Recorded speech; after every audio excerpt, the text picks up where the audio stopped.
The phone vibrated between the bread basket and my untouched plate. Not a call, a message. Her father's name lit the screen. Brief, formal, surgical. "We'll talk after dinner." I looked up. My wife was laughing too loudly, wine glass tilted just enough to feel careless. Her hand rested on the table, ring catching the chandelier light, the same ring I bought when I still believed applause meant love. Everyone was watching her. No one was watching me. She glanced at her phone, then at me. A flicker, a calculation, gone before anyone else noticed. My chest tightened, not with anger, with recognition. This moment wasn't new, it was rehearsed. The room smelled like expensive food and old power. Her father sat at the head, smiling like a man who owned gravity itself. Executives nodded, family friends leaned in waiting for the performance. And she delivered. She stood, toasted herself, family legacy, hard work. Then she turned to me. "How does it feel?" she said, voice sweet, sharp underneath, "watching me succeed while you do nothing?" Laughter, a ripple of approval. She touched my arm, playful. "Don't be mad, I'm just teasing." I smiled back, slow, careful, because somewhere beneath the linen tablecloth and polished silver, something ancient inside me had just gone perfectly still.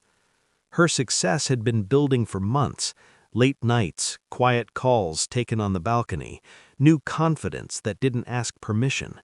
I told myself it was ambition. I wanted to believe in ambition, but ambition doesn't erase someone from your life while standing next to them. She stopped asking my opinion, stopped telling me where she was going, stopped saying "we." At first it felt like distance, then it felt like replacement. Her father began inviting her, only her, to strategy dinners. When I showed up, conversations paused, smiles tightened, like I'd interrupted something private. Once I caught her deleting messages before bed. She said it was work. She always said it was work. But work doesn't look guilty when you ask a simple question. Work doesn't flinch. The real betrayal wasn't the possibility of infidelity, it was the certainty of disrespect. She had started treating me like furniture, present, functional, invisible, useful only as a contrast.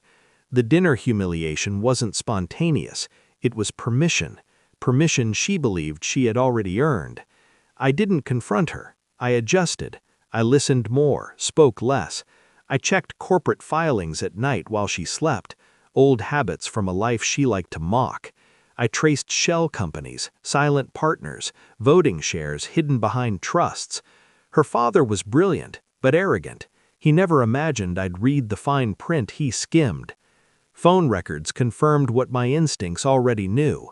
Calls routed through a private line, meetings that weren't on calendars. No affair. Worse, a consolidation.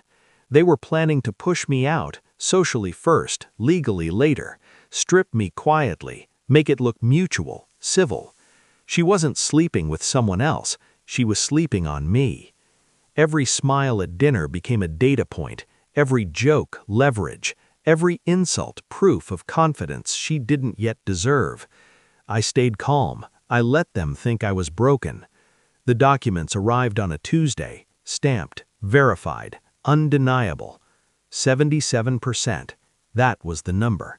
My name wasn't on the building, it wasn't on the website, but it was on the spine of the company itself, inherited through a quiet acquisition years ago, structured through layers her father never bothered to audit, because I was just the husband.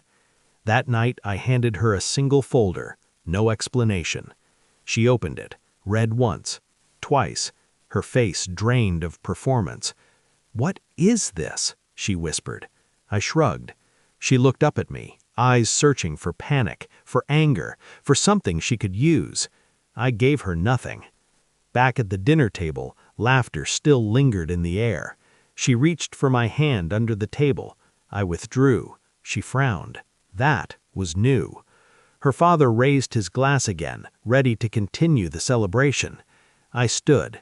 Silence fell, not because I demanded it, because power recognizes itself. Teasing is fun, I said calmly. Want to hear mine? I looked at her. Only her. I own 77% of this company. A pause. And now, I added, voice level, precise, you're fired. Gasps. Confusion. Her father half stood, color rising. She stared at me like she was seeing a stranger. She wasn't. She was finally seeing the man she thought she had already defeated. I left before dessert. Didn't look back. Control doesn't require witnesses. Outside, the night air felt clean, unburdened, like truth after a long lie. I didn't feel victorious. I felt accurate.